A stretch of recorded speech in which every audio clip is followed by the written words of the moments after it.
something that I've really learned is that you have to, you cannot trust people. I mean, I trust the guys in Sabaton, and I will always do that, and all the crew members and everything.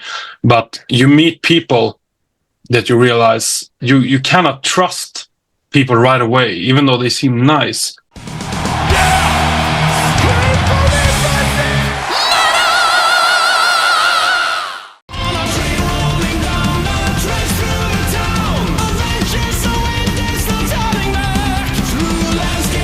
Tommy, thank you so much for your time today. Powertrain is going to be here soon, February 7th. Yes. And I don't do this a lot, but I'll just start with it straight away. If, in my humble opinion, this is the power metal album to beat this year. Holy shit, really? This is a fun record. I've had a chance to listen to the full album already, and I had so much fun with that. How are you feeling? I mean, this is a different album release cycle now again for you in a while. So how are you feeling? I feel great.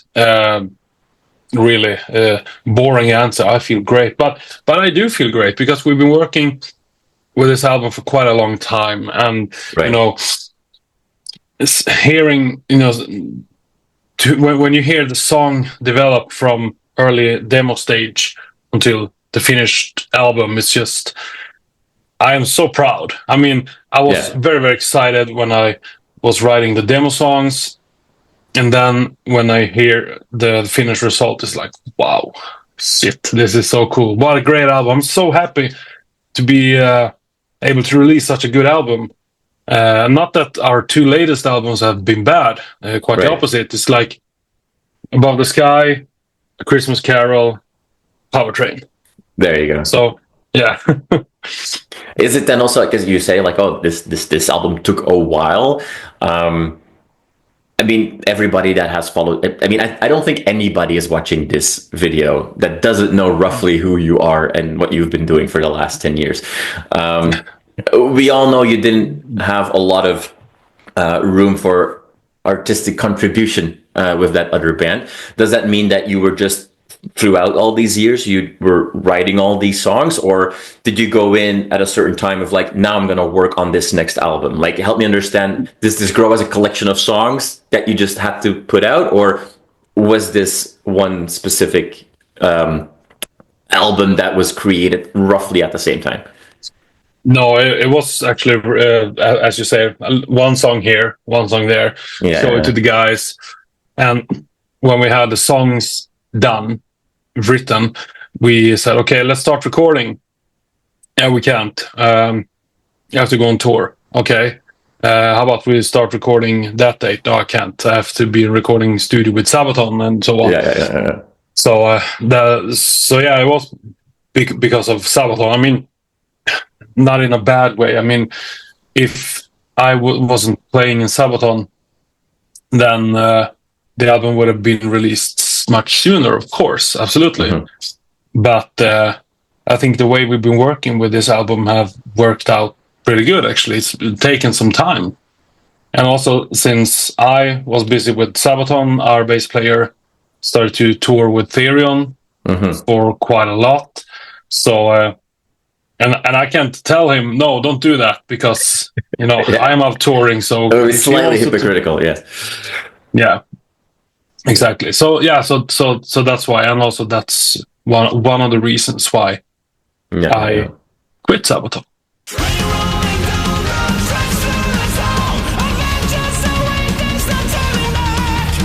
Yeah, and we're not here to talk about Sabaton. We're here to talk about Majestica. We're also here maybe to talk about Tommy. I just wanted to ask you this: not the last time that I interviewed Siegfried of Dragon Knee, but not the last album, the album before that, you contributed a song as well, if I remember correctly, to that album. Yes, and it's something that you've been part, or you are part of a number of projects and bands, but you've collaborated with many more. And Siegfried at the time was joking, well, Tommy is working with so many bands these days that we should just call it Tommy Metal at this point. Versus power. How would you define Tommy Metal? Metal that is fun to listen to. I mean, everything I do, I mean, not fun as in humorous, but stuff Upbeat. that you can hear. Upbeat, definitely. I mean, I wouldn't do anything sad or satanic or, something like that. But, Tommy metal, it's like metal that gets you in a good mood. Yeah. And every now and then you could hear a little Easter egg of something. I love Easter eggs. It's like, Okay. I mean, every here and there in my covers, in the guitar solos, for example, you could hear like that melody comes from that song, or that short melody comes from that song, and so on. So, that's. But when it comes to the Dragonist song, it wasn't mainly written as a Dragonist song. It was written for another project that was alive for a short while, but Memories because Full? no, it was a project called Symphony of Tragedy. Oh, yeah. But together with another guy, we released a single, but it was so much problems working with this person. And when I confronted him about something that he did very, very bad, he fired me from the band without telling me. He fired me from the project, not because I was bad or because we became bad friends. It's just, oh shit, I realized I'd done something very bad. My response is to fire Tommy from the project on social medias first. I was like, okay, not that I need one more project to work with, but it was a very weird way to do it. Mm-hmm. So, and also because the Dragonist song was actually written, as I said, for this project. But one day, Siegfried, he showed me a song saying, this guy, he actually wrote a song for Dragony. It's like, really? I didn't know he could write music on his own. No offense, but okay, cool. And then he showed me the song with vocals and everything. It's like, are you kidding me? I wrote that song. Oh, really? Because he said that he wrote it. And then I saw the email conversation, and he didn't mention me one time. Oh. So then I told Siegfried. Of course, he believed me, and it was all fine. Yeah. But it was not in a glorious way that song came to life. Yeah. I'm sorry to hear that. I didn't know that part of the backstory, so thank you for sharing that. Let's focus then on the positive side of things, because yes, your music in general and this album from the first track puts a smile on your face, and you say that you like Easter eggs and that you like to pay tribute, and some of that is happening here, and I'll let you tell me if I see ghosts or if I'm onto something, but especially a song like Battle Cry takes me back to like Lost Horizon and early Sonata Arctica songs, and then when we listen to Mega True, I think it is, there's definitely some Hammerfall on there, and if I'm not mistaken, in that song you say One Crimson Night a few times, which was the name of the live album that they put out. Is that a real connection, or is that just a coincidence?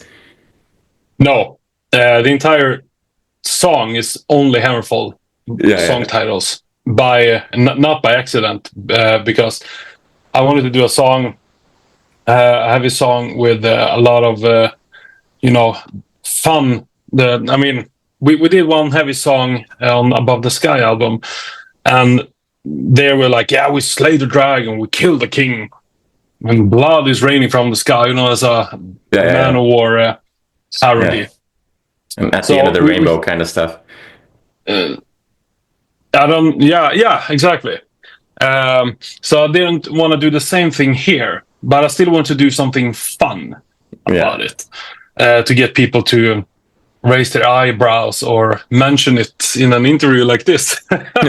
Mission accomplished. So I took Hammerfall song titles, and when the crimson thunder is natural high and howling with a pack, it's carved in stone of a hero's return.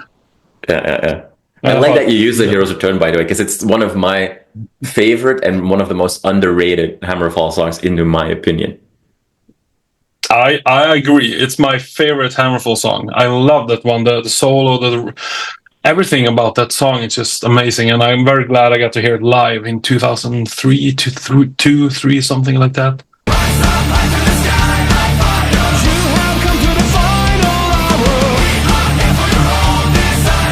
You already mentioned in other interviews or press statements that for not just in this album but for always, Gary Moore has been a big influence, and we hear some of his sound. See some traces in guitar solos on this album as well. I think it's the Dragon song on this album. I forget the full title right now, but My Epic Dragon. Sorry, no, I'm thinking of the wrong one. It's is it the solo of A New Beginning itself that has some Gary Moore influences there? It's very much Gary Moore. Even Gary Moore's son, Jack, he wrote to me and said, "Hey man, I love the new single and I love the solo." And I said, "Dude, what can I say? Your father, he's been my biggest inspiration. So for me, this is it's a tribute to your father." So I was very honored that he actually listened to the song. I haven't had any contact with him at all. Okay. He just wrote to me one day.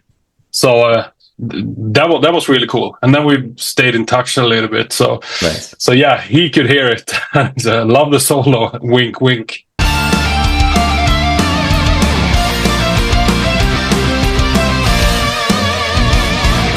I'll share a personal thing from my end as well. So not on this album, but on the whole, maybe, I don't know if, maybe vibe is the right word, because it's a combination of melodies and souls and what have you. But Metal United and Over the Hills and Far, Far Away from Gary Moore is also so, it's also a little bit of a tribute there, I would say.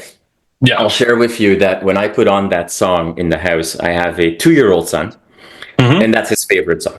Really? Oh, nice. When that song comes on, he jumps in my arms, and we have to, on the rhythm or on the cadence, if you will, of Metal United, we have to like jump through the house together. So I just want to share with you that is so cool. His face always, which is just fun for me. But I did mention My Epic Dragon, and that song is interesting as well. Is that it feels like there you were more inspired by, and again, I could be completely off here, but are you a fan of like anime shows and soundtracks of anime?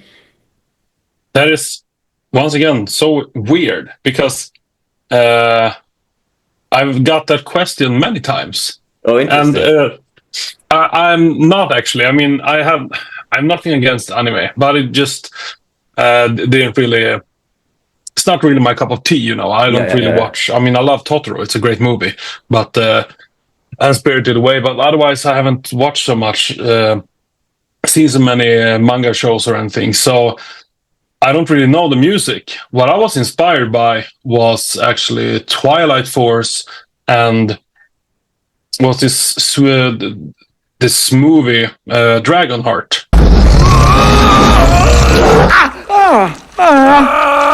If your feet come down, my sword goes up. Like I said, I want to talk about Majestica and looking ahead. Not too much about Sabaton. We touched on Sabaton briefly before, but to ask you a question about Sabaton, so that it is forward thinking, is, Sabaton, you kind of said it yourself, like, it's a machine, it's a company, it's a genuine company, it has actual employees. If last time I counted, 40 when you're not touring and 130 when you are touring, or something like that.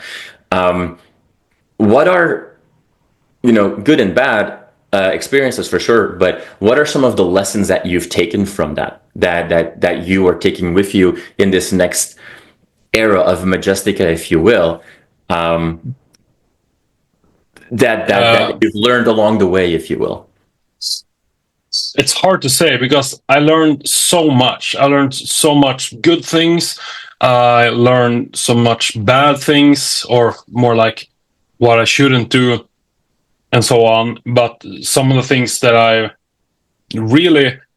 has really helped me is, every time before when I was traveling, I was so nervous to book the tickets, to go to the airport, I mean, I lived in the north of Sweden. Going down to Stockholm to the big airport was a big adventure. I was very nervous all the time, watching the clock constantly, making sure I wasn't, wouldn't miss the flight. Right.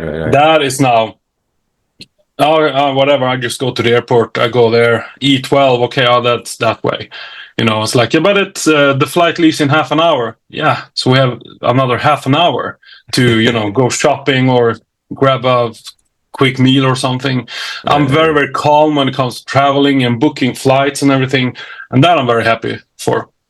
But when it comes to other things, something that I've really learned is that you have to, you cannot trust people. I mean, I trust the guys in Sabaton, and I will always do that. And all the crew members and everything, but you meet people that you realize you cannot trust people right away, even though they seem nice. You have to know what they go for. So every time someone comes to me and say, "Hey, you know what? I'm building a guitar for you, and I will give it to you for free. You don't have to pay me with money."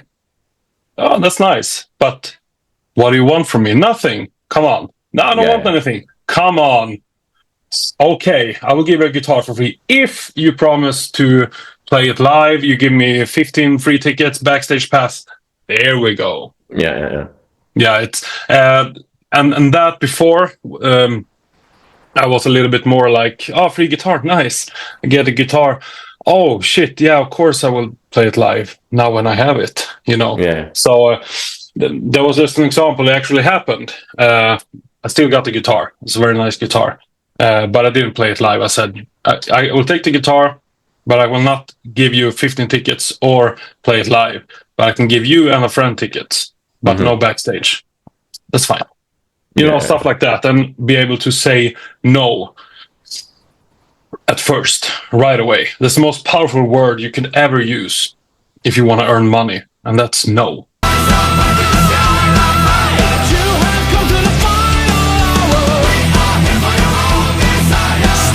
And also learn that people want to take advantage of you all the time, even though they don't show it at first.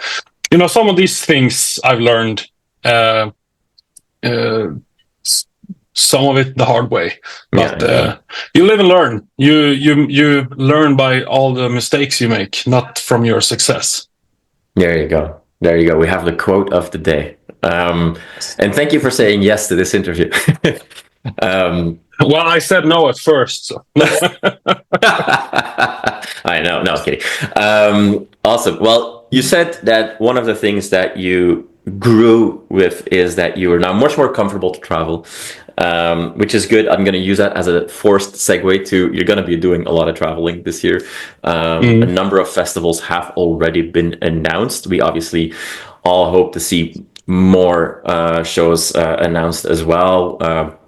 MAJESTICA tour on top of all the festivals that have been announced.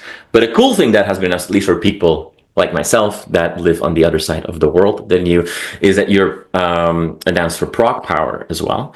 Now I know that ProgPower usually wants artists to be somewhat exclusive for their festival with not too many shows around that. But unless you only have a 1 or 2 day visa, I'll keep my fingers crossed that this can be the opening of the door to have more MAJESTICA shows in the future on our side of the Atlantic. I hope so too. I really hope so. We've had a couple of suggestions for North American tours, but they come every now and then. But some of them are like, yeah, you will get no money. You have to pay your own bus, but we will have someone selling your merch for you, deals like that. So when we get a good deal, I mean, not of course we're willing to spend money to do a good tour in North America. But I mean, it's not like we do a tour and then it will cost you $70,000. Then it's like, maybe if it cost us 10,000, sure. But 70,000, it's a little bit too much. It's a lot of t-shirts you have to sell. A lot of t-shirts.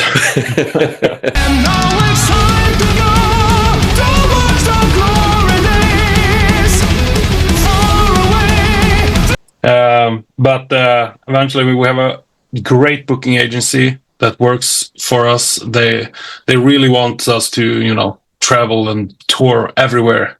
So as soon as we announced that I am quitting Sabaton, we contacted this booking agency, and they said, "Well, nice, let's go." And then right away, we have a show for you. This show. How about Wacken? How about ProgPower? And so on and so on. And what's fun about ProgPower is that these guys have wanted us to come there for many years. We were on our way there 2013, but then I got burned out and I couldn't perform. I was just feeling so bad, so I couldn't perform. So we had to cancel the show, and I know that they weren't happy about that. Instead of answering our email, they announced another band right away. So, but now it seems to be fine, which is good. Well, at least, you know, to wrap us up on a very positive note, at least for the North American scene, is that in 2013, ProgPower really was the one place in all of US and Canada combined where there was a little bit of power metal. Power metal has since then, you know, 10 years later, become very popular very popular for metal terms. That's good. In North America, with multiple power metal festivals. You also now have Mad with Power and some festivals in Canada as well. You've toured with Sabaton North America, so you see the crowds that, you know, power metal can pull these days. We've had Powerwolf here recently. We've got a bunch of bands coming back. I mean, you have to come back because those visas are so expensive, so you better do 2-3 tours. Exactly. But there is definitely an increased demand now, so I will use that as fuel to keep my fingers crossed and hope to see more Majestica shows coming our way. If not, we'll still have to come to Europe and see you there. Tommy, I will wrap up with saying again that I had so much fun listening to this album. So much. I'm very glad to hear that. And I have to ask you, which is your favorite song? I'm probably still in between Battle Cry and Make It True. Make It True, right? Yeah, is just so much fun, and they're so different, which is why it's hard for me to pick one or the other. But so yeah, I if I can answer with two titles, I'm gonna do that: Battle Cry and Make It True. There you go. Okay, so I hope to see them live. We will. Those are two songs that we will definitely play live. Keep in our set list. Fantastic. Tommy, thank you so much for your time today. I really appreciate it. Thank you for being very open and honest with me. And I hope that this album is going to open many, many doors for Majestica to have a fantastic new era of the band. I hope so too. I really hope so. Fingers crossed.